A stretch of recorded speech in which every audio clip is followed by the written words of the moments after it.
আসসালামু আলাইকুম। হলবার্সে তোমাদের সবাইকে স্বাগতম। আজকে আমরা দেখব বিজ্ঞান অনুশীলন বইয়ের প্রথম অধ্যায় খেলার মাঠে বিজ্ঞানের পঞ্চম ও ষষ্ঠ সেশনে তোমাদেরকে কি কি বলা হয়েছে এবং তোমরা শূন্যস্থানগুলো কিভাবে পূরণ করবে। তোমাদের খেলাধুলার প্রস্তুতি কতদূর? দৌড়, বান নিক্ষেপ সহ বিভিন্ন খেলার প্রস্তুতি তো নিয়েছ। এই সেশনে ক্যারাম খেলার প্র্যাকটিস করা যায়। যথারীতি প্রতিটি দল থেকে যেই সদস্য ক্যারাম খেলায় অংশগ্রহণ করবে তারা প্র্যাকটিসে যুক্ত হবে। প্র্যাকটিস শেষ। তাহলে এবার চলো এই খেলাটা নিয়ে একটু আলোচনা করা যাক। ক্যারাম খেলার সময় লক্ষ্য করেছো যে ক্যারাম খেলার স্ট্রাইক যত দূরে টোকা দেওয়া হয় সেটি উল্টো পাশে ধাক্কা খেয়ে তত দূরে ফিরে আসে। আরেকবার দেখে নিতে চাইলে আবার স্ট্রাইকে টোকা দিয়ে দেখো। একই রকম তুমি যদি কোনো দেয়াল বা শক্ত জায়গায় ঘুষি দাও, যত জোরে ঘুষি দিবে তত বেশি ব্যথা পাবে। এটা নিশ্চয়ই তোমাদের বলে দিতে হবে না। বেশি জোরে ঘুষি দিয়ে আবার পরীক্ষা করতে যেও না। এই সহজ সরল সূত্রটি নিউটনের তৃতীয় গতিসূত্র। তোমাদের অনুসন্ধানী পাঠ বই থেকে নিউটনের তৃতীয় গতিসূত্র সম্পর্কে আরেকটু বিস্তারিত জেনে নাও। শিক্ষক সহ ক্লাসের বাকিদের সাথে আলোচনা করো। এই সূত্র কাজে লাগিয়ে কি ধরনের সমস্যার সমাধান করা যেতে পারে বলতো? অনুশীলন বইয়ে উদাহরণ হিসেবে এই ধরনের একটি গাণিতিক সমস্যা রয়েছে, সেটা একবার দেখে নাও। নিচের ফাঁকা জায়গায় প্রদত্ত সমস্যাটি সমাধান করো। একটি কাঠের পাটাতন সর্বোচ্চ 500 নিউটন বল দিতে পারে। একটি সাইকেলের ভর 15 কেজি এবং স্কুটারের ভর 110 কেজি হলে কোনটিকে এই পাটাতনে রেখে মেরামত করা যাবে? তাহলে এখানে দেওয়া আছে সাইকেলের ভর m1 = 15 কেজি, স্কুটারের ভর m2 = 110 কেজি। আমরা জানি অভিকর্ষ ত্বরণ g = 9.8 মিটার/সেকেন্ড স্কয়ার। সাইকেলের প্রতিক্রিয়া বল F1 = কত? স্কুটারের প্রতিক্রিয়া বল F2 = কত? তাহলে আমরা জানি সাইকেলের প্রতিক্রিয়া বল F1 = m1g। m1 হচ্ছে 15 কেজি আর g হচ্ছে 9.8। তাহলে গুণ করলে পাওয়া যাবে 147 নিউটন। স্কুটারের প্রতিক্রিয়া বল F2 = m2g। m2 হচ্ছে 110 আর g হচ্ছে 9.8। দুইটাকে গুণ করলে 1078 নিউটন।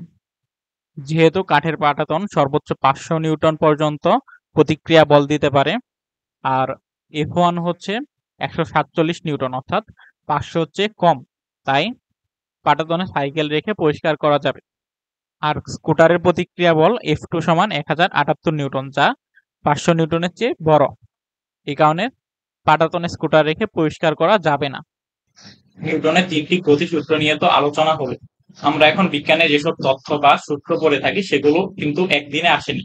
যেমন ধরো, তোমরা একটু আগেই জেনেছ 4 রকম মৌলিক বলের কথা, যার মধ্যে একটি হচ্ছে মহাকর্ষ বল। এই মহাকর্ষ বলের ধরনটা কেমন সেটা নিয়ে বিজ্ঞানীরা দীর্ঘদিন ধরে গবেষণা করেছেন। পৃথিবী কেন সূর্যকে কেন্দ্র করে ঘুরে? আবার গোলাকার পৃথিবীর উপর থেকে কেন কোনো কিছু পড়ে যায় না? চাঁদ কিভাবে নির্দিষ্ট কক্ষপথে আটকে থাকে? এই সকল প্রশ্ন নিয়ে বিজ্ঞানীরা বহু বছর ধরে মাথা ঘামিয়েছেন। অনেক পরে স্যার আইজাক নিউটন মহাকর্ষ বলকে ব্যাখ্যা করেন। তিনি এও বলেন, যে কারণে আমরা উপর থেকে দুপ করে পড়ে যাই, সেই একই বলের কারণে পৃথিবী ও অন্যান্য গ্রহ সূর্যকে কেন্দ্র করে ঘুরে।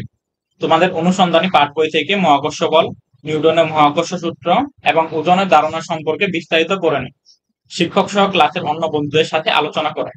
মহাকর্ষ সূত্রের সাহায্যে কিভাবে গাণিতিক সমস্যার সমাধান করা যায় তা নিশ্চয়ই দেখেছ। তোমরাও কি এরকম সমস্যার সমাধান করতে পারবে? নিচের ফাঁকা জায়গায় প্রদত্ত সমস্যাটি সমাধান করো। তোমার কাছে এমন একটি দড়ি আছে যা 200 নিউটন বলে টানলে ফিরে যাবে। এই দড়িটি দিয়ে তোমাকে একটি বাক্স ঝুলিয়ে রাখতে দেওয়া হলো। তুমি কি যে কোনো বলের বাক্স ঝুলাতে পারবে?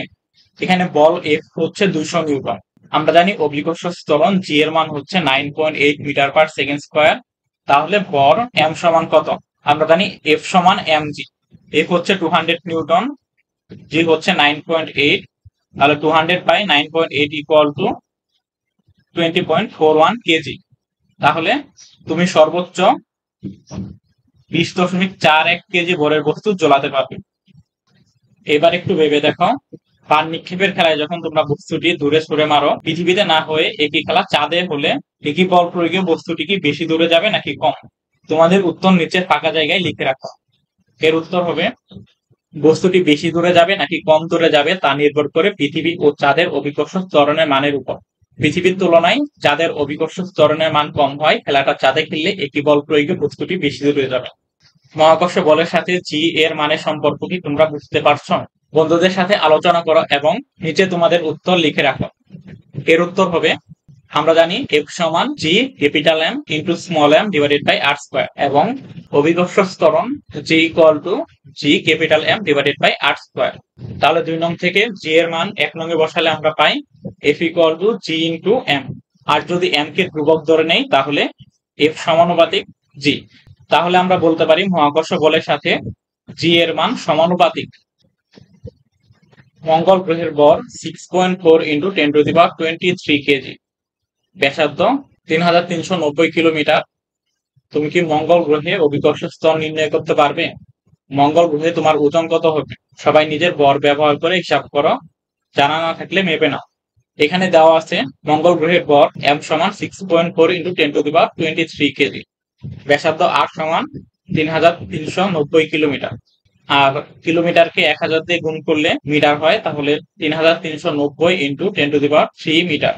বা হিসাব করার সময় সবসময় মিটারে হিসাব করবে। আমরা জানি মহাকর্ষীয় ধ্রুবকের মান G equal to 6.67 into 10⁻11 newton metre square per KG square.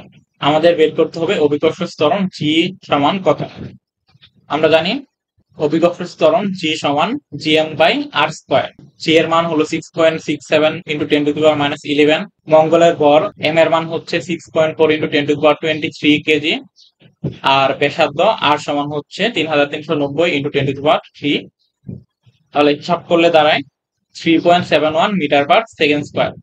অভিকর্ষ ত্বরণ G এর একক হচ্ছে মিটার পার সেকেন্ড স্কয়ার। এখন ধরে নেই তোমার ভর 50 কেজি, তাহলে তোমার ওজন W সমান হবে mg। তাহলে M হচ্ছে 50 কেজি আর G হচ্ছে 3.71, তাহলে গুণ করলে পাওয়া যাবে 185.5 নিউটন।